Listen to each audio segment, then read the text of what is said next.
Yo, what's up sa lahat ng aking mga kababayan sa buong mundo at saka sa lahat po ng mga nasa Pilipinas.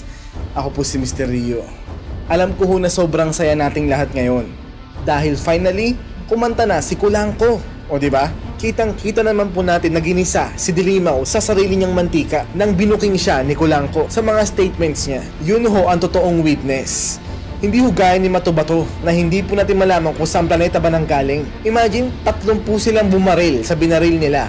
Buhay pa rin. Sino ang binaril nyo? Si Goku? At sayo pa namin nalaman na ang McDonald pala ay meron ng hotel. Ang bagsik, di ba? Ikumpara mo naman sa mga statement ni Kulangko. Yung taong yun ay drug lord sa New Bilibid Prison. At nag-reenactment pa kung paano niya kinausap si Laila Baliena. At ang pinaka-the best at di manilimutan sa mga katagang ginamit niya sa mga statements niya ay ang sabi ni sa akin ni Ray, Manoy, nagpahingi si ha? Bakit hindi pa siya binibigyan yung 3 million, 1 million? Kagrabe naman yun, ang kapal namang mukha yung tao na yan. So di ba? Sabi ko kasi siyempre 3 million, 1 million. Tapos, yun. Naghingi ng 20,000, Your Honor. Sabi ko, bigyan mo lang 5,000 yan. Binigyan ng 5,000. Pinadala sa Palawan. Yun po, may hawak po kaming resibo, nagpapatunay nga mayroon kaming resibo nga Palawan. Ang pangalan po sa resibo po, Junel Sanchez. Ang napapadala po ang aking talent manager na si Rinanti Diaz po.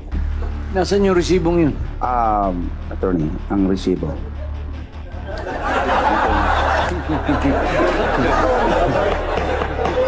O diba? Ganun katindi si Kulangko. Sorry po.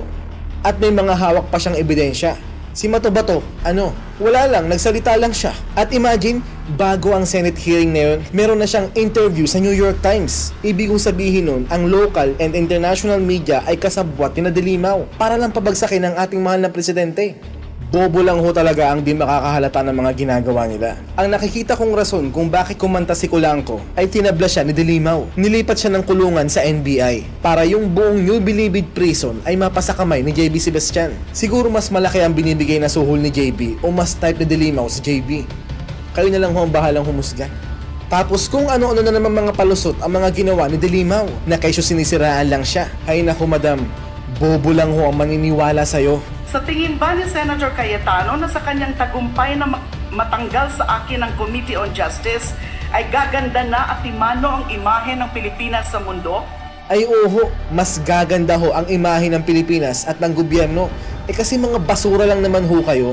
Ang mga basura ho ay panira lang naman talaga kaya dapat ho kayong itapon. At ang 14 million voters mo doesn't really exist. Dahil ang nagpanalo lang naman sa'yo ay ang PCOS machine. Para mapunta ka sa kinalalagyan mo ngayon at para kontrahin ang presidente namin.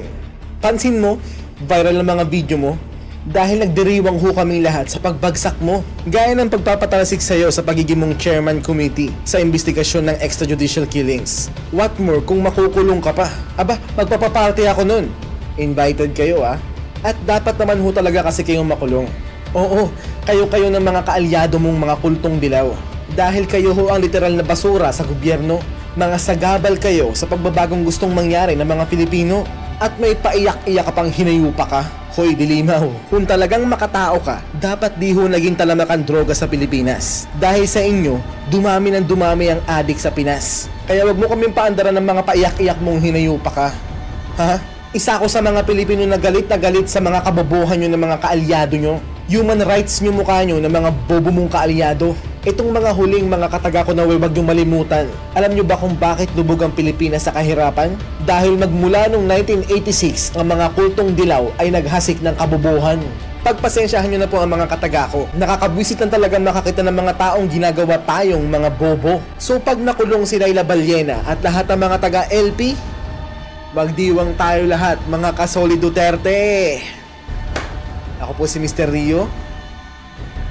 Peace pa rin, syempre.